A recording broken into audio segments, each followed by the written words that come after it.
Selamat siang, perkenalkan nama saya Viola Amalia Ismail, Program Studi Manajemen di Unsia. Saat ini saya akan menjelaskan mengenai kedisiplinan dan kepemimpinan pada mata kuliah MSDM 2.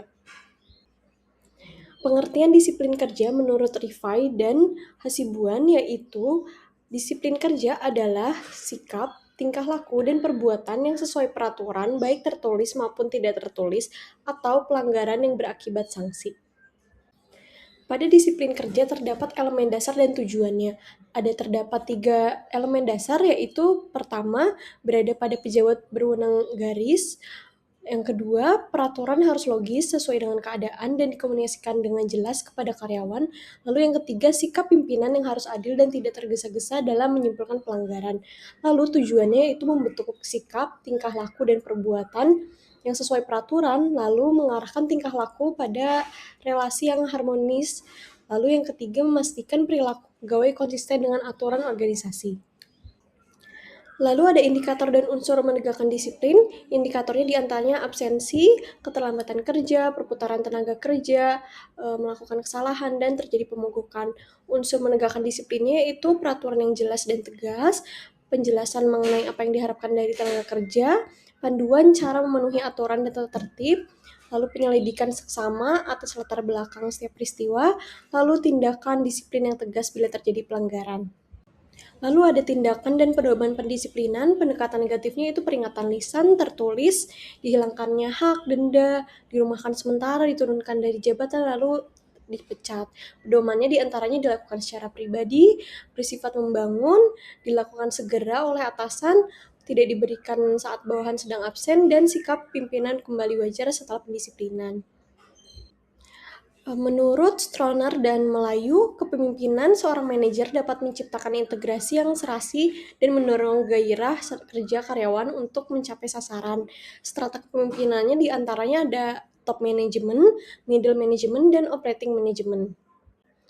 Lalu terdapat 3 pendekatan studi kepemimpinan. Yang pertama kesifatan atau gridman, yang kedua perilaku, yang ketiga situasional. Lalu konsep wewenang kepemimpinan juga terdapat 2 yaitu top down authority dan bottom up authority. Terdapat 4 gaya kepemimpinan menurut teori Pat Gould. Yang pertama yaitu direktif, yaitu sifat autokratis. Yang kedua suportif, di mana sifat ini yaitu demokratis. Lalu yang ketiga partisipatif, di mana sifat ini menerima saran bawahan dalam pengambilan keputusan. Lalu yang keempat yaitu orientasi prestasi, di mana mengajukan tantangan menarik dan merangsang bawahan untuk mencapai tujuannya. Terdapat juga gaya kepemimpinan menurut Harris dan Redin, di mana ada 3 yaitu the autocratic leader, lalu ada the participative leader, dan the free rein leader. Faktor memilih gayanya itu yang pertama dari faktor organisasi, faktor pimpinan, faktor bawahan, dan faktor situasi penugasan. Kepemimpinan profesional adalah kepemimpinan yang memiliki etika. Lalu terdapat 3 pilar kepemimpinan profesional yang diantaranya yaitu pertama visi, di mana kedalaman dan keluasan pemahaman untuk mendeteksi pola dan kecenderungan masa depan.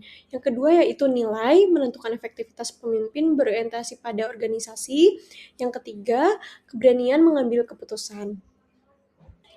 Lalu ada 10 kriteria pemimpin strategis, di mana yang pertama menguasai medan, lalu wawasan luas, cerdas, kreatif, dan inovatif, melihat masalah komprehensif, menyusun skala prioritas, moral tinggi, memiliki rasa humor, mampu menjadi mediator, mampu menjadi motivator, dan mampu mengendalikan diri.